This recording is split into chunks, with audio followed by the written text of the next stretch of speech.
Good evening student. तो आज हम थर्मल प्रॉपर्टी या मैटर का नेक्स्ट लेक्चर लेकर आए हैं। इसके पहले मैंने डिस्कस किया था, क्या डिस्कस किया था? Heat, transmission of heat. Transmission of heat मतलब हीट हमारी जो है one place to another place transfer होती है, ये मैंने डिस्कस किया था। There are three methods how to transfer the heat from one place to another place: conduction, convection, radiation. तो हमने कंडक्शन डिस्कस किया था। कंडक्शन मेथड में क्या होता है, जो हीट के पार्टिकल्स होते हैं वो एनर्जाइज होकर अपनी हीट अपने नियरेस्ट पार्टिकल को ट्रांसफर करते हैं। हीट के पार्टिकल्स अपनी हीट क्या करते हैं, अपने नेबरिंग पार्टिकल्स को ट्रांसफर करते हुए आगे की ओर हीट बढ़ती है। ठीक है, पार्टिकल्स नहीं मूव करते, क्या करते हैं, अपनी एनर्जी ट्रांसफर करते हैं, hand over to nearest particle. अपनी एनर्जी अपने बगल वाले पार्टिकल को ट्रांसफर करते हैं, एनर्जी ट्रांसफर करते हैं, खुद नहीं जाते। लेकिन कन्वेक्शन मेथड जो सेकंड मेथड है उसमें इसमें क्या होगा, जो पार्टिकल्स हैं वो खुद मूव करके जाएंगे और दूसरी जगह अपनी हीट ट्रांसफर करेंगे। इस तरह से पार्टिकल्स खुद चलकर, मतलब लिक्विड और गैस में ये फिनोमिना होता है। Convection method only possible in liquid and gases, it is not possible in solid. Solid में कौन सा होगा, केवल कंडक्शन मेथड। ठीक है, हीट का ट्रांसमिशन कंडक्शन मेथड इसमें होता है सॉलिड में, और कन्वेक्शन मेथड जो होगा वो लिक्विड में होगा और गैस में होगा। ठीक है ना। तो आज वही हेडिंग हम लगाएंगे, कन्वेक्शन। हेडिंग लगाइए convection. The transfer of heat, transfer of, statement लिखेंगे, the transfer of heat from one place to another place, from one place to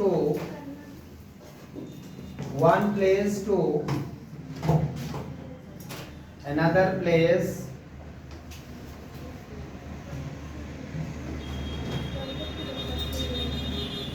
by actual moving, by actual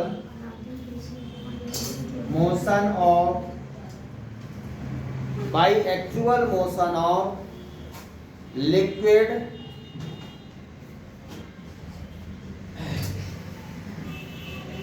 और गैस मॉलिक्यूल्स।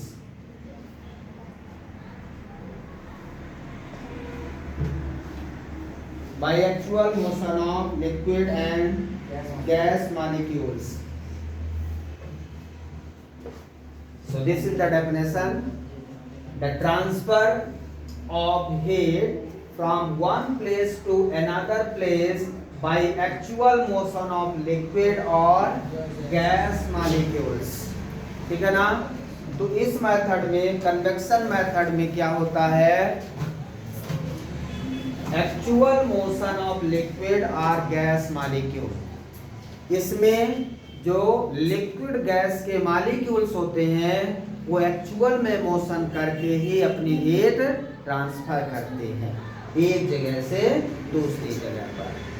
कंडक्शन मेथड में particle अपनी energy अपने neighbouring या nearest particle को transfer करता था।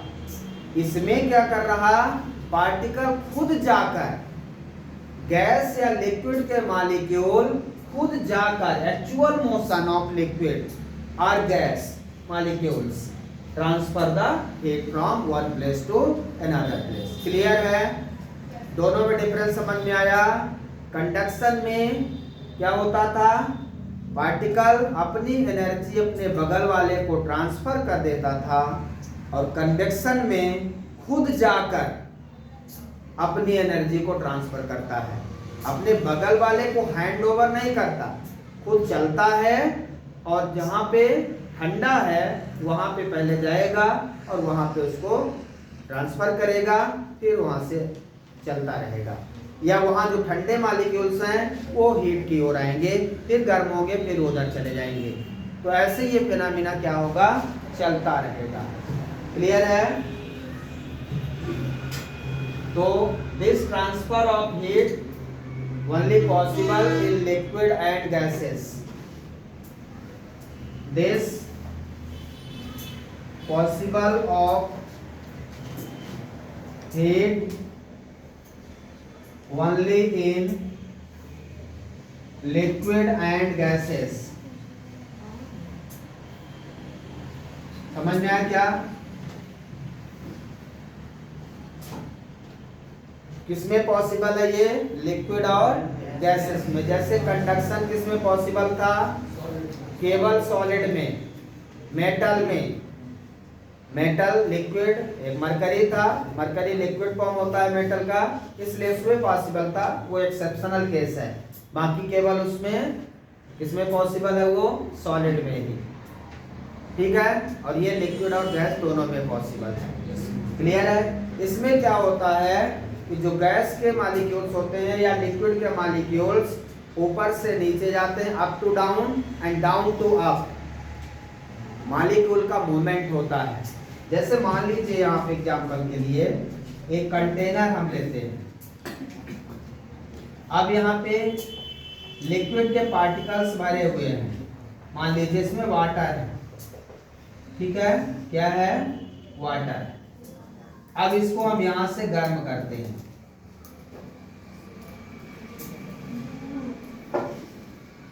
यहां से हम इसको गर्म करते हैं, यहां से हम इसको हीट दे रहे हैं। क्या दे रहे हैं? हीट दे रहे हैं। तो होगा क्या? यहाँ के जो पार्टिकल हैं ये ऐसे ऐसे ऊपर की ओर जाएंगे, ठीक है ना? और ऊपर वाले पार्टिकल नीचे की ओर आएंगे, यहाँ पे गर्म होंगे और ऊपर की ओर जाएंगे। मतलब यहाँ पे पार्टिकल ही मूव कर रहे हैं। समझ में आ रहा है क्या? ये पार्टिकल ही,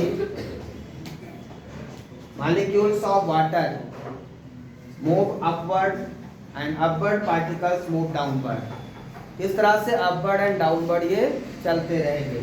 बना लीजिए डायग्राम। इसको कन्वेक्शन करंट बोलते हैं। क्या बोलते हैं? Convection current. जिस तरह से ये मॉलिक्यूल चलते हैं तो एक डायरेक्शन बन जाती है, that is called convection current. तो यहाँ पे हो क्या रहा है? द अपवर्ड, पॉइंट लिखेंगे, the upward and downward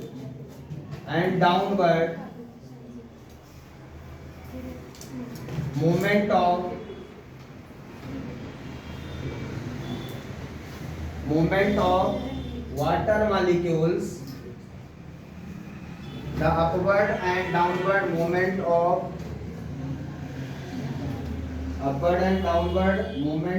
water molecules, water molecules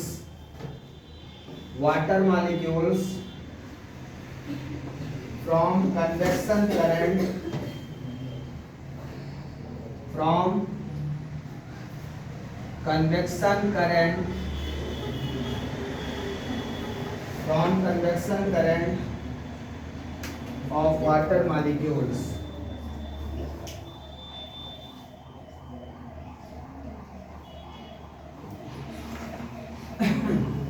of water molecules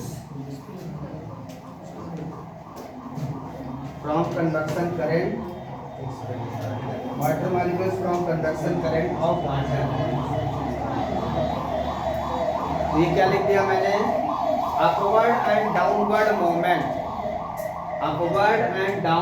movement of water molecules from convection current of water. ठीक है?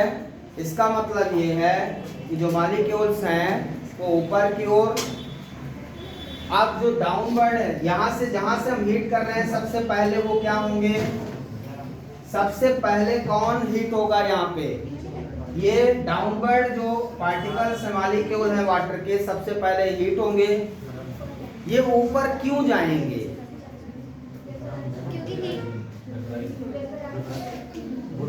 जब हम नीचे से इसको हीट कर रहे हैं तो यहाँ पे जो मॉलिक्यूल है वाटर के ये ऊपर जाएंगे, क्यों, क्योंकि ये हीट होकर इनका जो वेट होता है वो कम हो जाता है। जैसे ही हीट होंगे इनका वेट क्या होगा, कम होगा, मतलब लाइटर हो जाएंगे और हल्के होंगे, इसलिए ये ऊपर जाएंगे। जो कूल है, ठंडे हैं, वो उनका वेट ज्यादा होगा तो नीचे की ओर जाएंगे। तो इस तरह से ये फिनोमिना अपने आप चलता रहेगा। तो हम यहाँ पे लिखेंगे the downward molecule of water, the downward molecules of water moves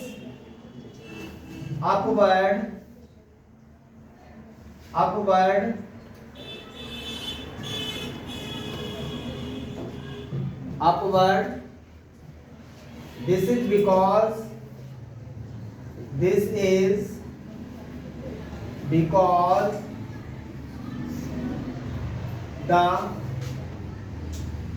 the weight of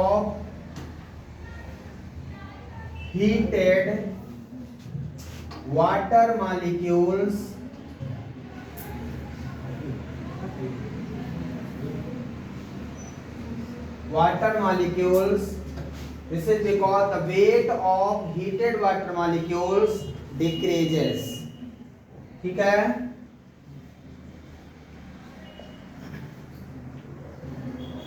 that is lighter weight हो जाएगा, क्या हो जाएगा, लाइटर वेट। इस कारण से ये जो डाउनवर्ड मॉलिक्यूल हैं वाटर के किधर जाएंगे, अपवर्ड जाएंगे। The downward molecules of water moves upward, this is because the weight of heated water molecules decreases. Weight of heated molecules decreases, इसलिए वो कहाँ जाएंगे, ऊपर की ओर जाएंगे। कोई पूछ सकता है कि वाटर के मॉलिक्यूल्स ऊपर क्यों जाएंगे, तो रीजन उसका ये लिखना है। समझ में आया। और जो ऊपर है द अपवर्ड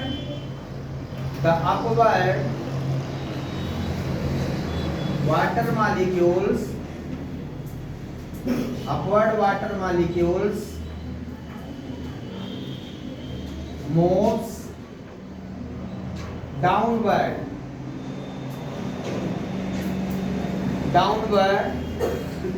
बिकॉज ऊपर वाला जो मॉलिक्यूल है डाउनवर्ड जाएगा क्योंकि वो कूल्ड है, और कूल्ड है तो उसका वेट ज्यादा है। ठीक है ना, upward water molecules move downward, ठीक है ना, this is because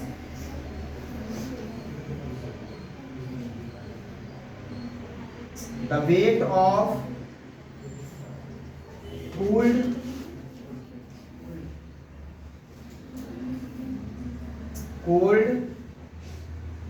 water molecules, weight of cooled water molecules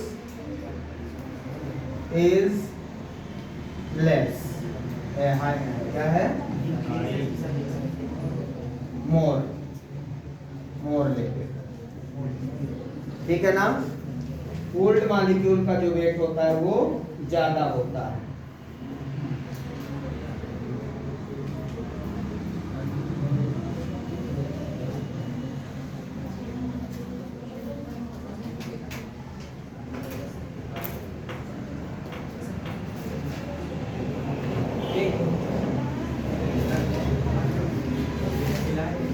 ठीक है ना। और ये प्रोसेस कब तक चलती रहेगी? This movement of water molecules till now get the equal amount of heat, जब तक कि वो सभी equal amount of heat gain नहीं कर लेते। ठीक है ना? तो यहाँ पे पॉइंट लिख लेंगे, this movement of water molecule continue, this movement of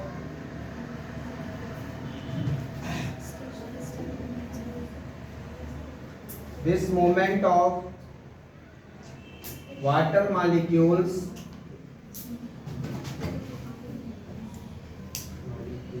continue till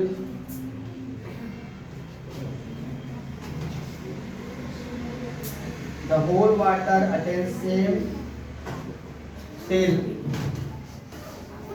the whole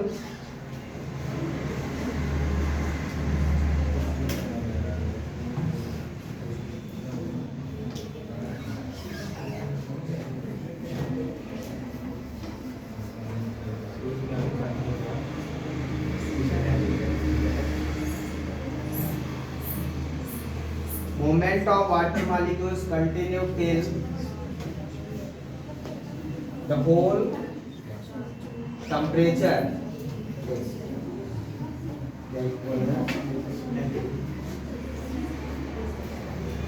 whole water attains same temperature, whole water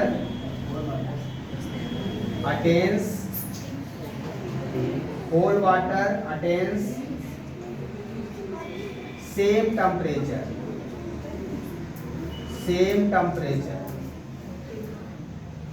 ये तब तक चलता रहेगा जब तक कि पूरा वाटर एक निश्चित टेम्परेचर तक नहीं हो जाता। क्लियर है? ये इंपॉर्टेंट पॉइंट है, इनको पूरा लिखिए। ये हो गया आपका completed. These are two types, दो प्रकार का होता है। These are two types। Number first इसमें नेचुरल कन्वेक्शन। नेचुरल कन्वेक्शन का क्या मीनिंग है? आप देखते हैं जैसे ड्यू टू सनलाइट, यदि किसी कंटेनर में पानी भरा हुआ है तो ऊपर गर्म होता है, धीरे धीरे वो नीचे की ओर पार्टिकल जाते हैं और अपने आप गर्म होते हैं, हम उसको गर्म नहीं करते। डेंसिटी कहीं की अलग है, जैसे हवा गर्मी में चलती है ना, यहाँ ज़्यादा टेम्परेचर है, यहाँ से हवा उधर जाती है जहाँ कम टेम्परेचर, वहाँ को भी हीट कर देता है। मतलब डेंसिटी ऑफ गैसेस डिफरेंट है, तो अलग अलग जगह की डेंसिटी के कारण इस प्रकार का कन्वेक्शन ऑफ हीट होता है। उसमें पार्टिकल गैस के एक जगह से दूसरी जगह अपने आप चले जाते हैं, कोई ले नहीं जाता। गर्मी में देखते हैं बहुत तेज हवा चलती है, क्या कोई ऐसा करता है? ये अपने से होता है, नेचुरल फेनोमेना है।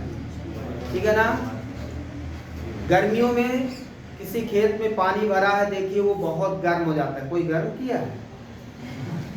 ये नेचुरल फेनोमेना है, ये डेंसिटी के कारण ऐसा होता है। अलग अलग जगह की अलग अलग डेंसिटी है, तो जिधर ज़्यादा हीट है तो वो हीट का ट्रांसमिशन तो होना ही है ना? तो ऐसी चीज़ें कन्वेक्शन मेथड में नेचुरल होंगी। और दूसरा होता है फोर्स्ड, FORCED। फोर्स्ड मतलब हम अपने तरफ से कुछ ना कुछ ऐसा फोर्स लगाते हैं, ऐसा करते हैं, तब जाके ये फेनोमेना होता है। ठीक है ना?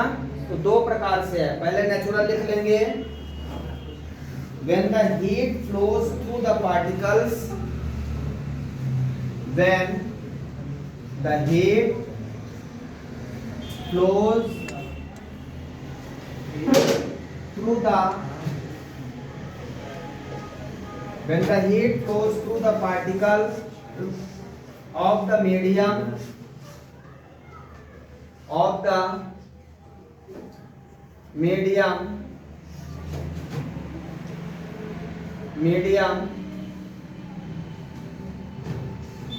due to change of density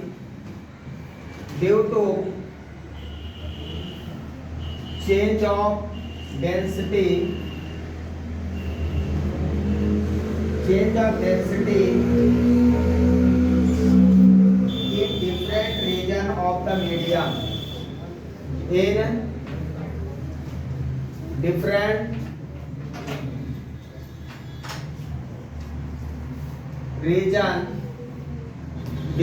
region of the medium, अलग अलग मीडियम की डेंसिटी चेंज होने के कारण ऐसा होता है। Then the convection is known as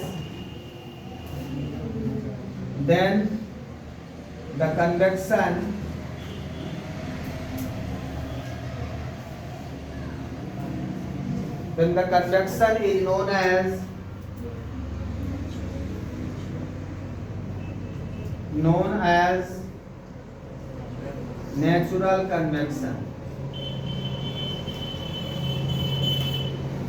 इस प्रकार का कन्वेक्शन नेचुरल कन्वेक्शन कहलाता है। क्लियर है?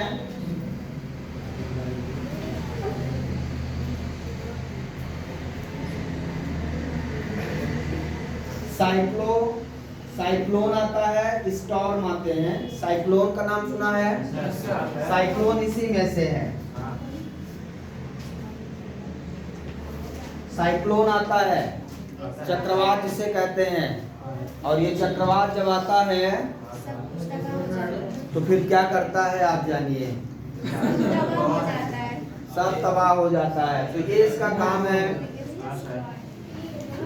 स्टॉर्म है, हाँ, ये भी इसी तरह होता है, बड़ा खतरनाक। लिख लिया? So this is the natural convection. Clear है? नेचुरल फिनोमेना के कारण ऐसा होता है। डेंसिटी चेंज होने के कारण ऐसा होता है। अलग अलग जगह पे अलग अलग डेंसिटी होती है मीडियम की, उसके कारण होता है ये। सेकंड नंबर आप लगाएंगे heading forced convection.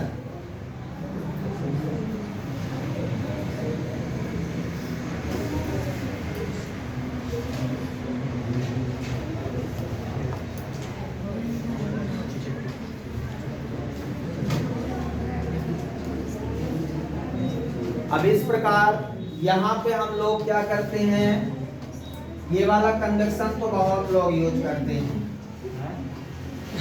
Force convection, force लगा के, पंखा लगा के, गर्मी में एसी लगा के। एसी बहुत गर्मी पड़ती है तो बाहर का डेंसिटी अलग है, टेम्परेचर, रूम का टेम्परेचर अलग है। हम क्या करते हैं, एसी लगा देते हैं। एसी क्या करता है, बात मत करिए, इस रूम को तब तक ठंडा करेगा जब तक उसका लेवल बराबर नहीं हो जाएगा। ठीक है ना? सेम लेवल तक वो उसमें फैन लगे रहते हैं। जैसे ठंडी में हम लोग हीटर यूज करते हैं, हीटर फैन भी लगा रहता है, उसमें जो हीट निकलती है, किसी कमरे में आपने लगा दिया तो ये तब तक वो हीट करता रहेगा जब तक कि जितनी हीट वो दे रहा है, हर जगह के पार्टिकल का हीट उतना नहीं हो जाता। तो ये नेचुरल जो देखते हैं फोर्स कन्वेक्शन मतलब हमारे द्वारा जो अप्लाई किया जाता है, तो हम उसमें फोर्स लगाते हैं, इसको बोलते हैं फोर्स के द्वारा। ये फैन चल रहा है, घूम रहा है, तो ये हर जगह एक सेम इन्वायरमेंट बना देगा। ठीक है ना? तो ऐसे कन्वेक्शन को हम लोग क्या बोलते हैं, फोर्स कन्वेक्शन। डिफिनेशन लिखेंगे, when the particle of the medium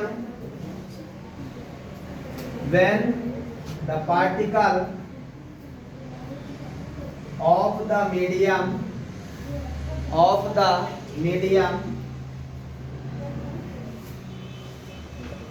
particle of the medium are forced to move, are forced to move with the help of pump or fan, with the help of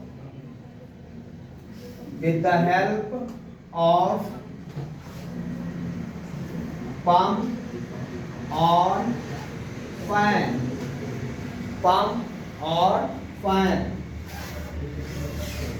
the flow of heat starts through the particle, the flow of heat start to the particle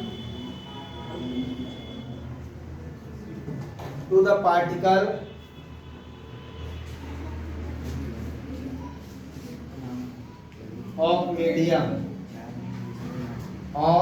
medium.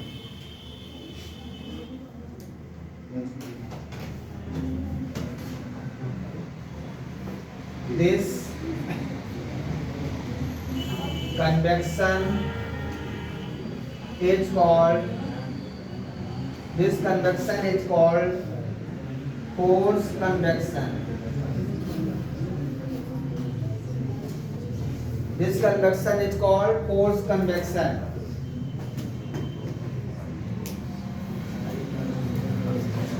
तो AC, air conditioning, AC इसका best example है कि घर में हम जो गर्मी के समय में एसी का यूज करते हैं वो फोर्स कन्वेक्शन है, और ये तब तक काम करेगा जब तक कि अपने चारों तरफ का टेम्परेचर सेम नहीं कर देता। तो जब बहुत ज़्यादा हीट होता है बाहर तो हम एसी का यूज करते हैं, फैन का यूज करते हैं, आप जानते हैं। तो रेफ्रिजरेटर का नाम सुने हैं आप? फ्रिज वही है, फ्रिज मतलब रेफ्रिजरेटर। तो उसको हम लोग गर्मी के समय में यूज करते हैं, ठीक है ना, पानी ठंडा करने के लिए, या कोई भी फूड मटेरियल्स खराब ना हो जाए गर्मी से, उस तरह से हम लोग इसको यूज करते हैं। ठीक है, लिख लिया सबने?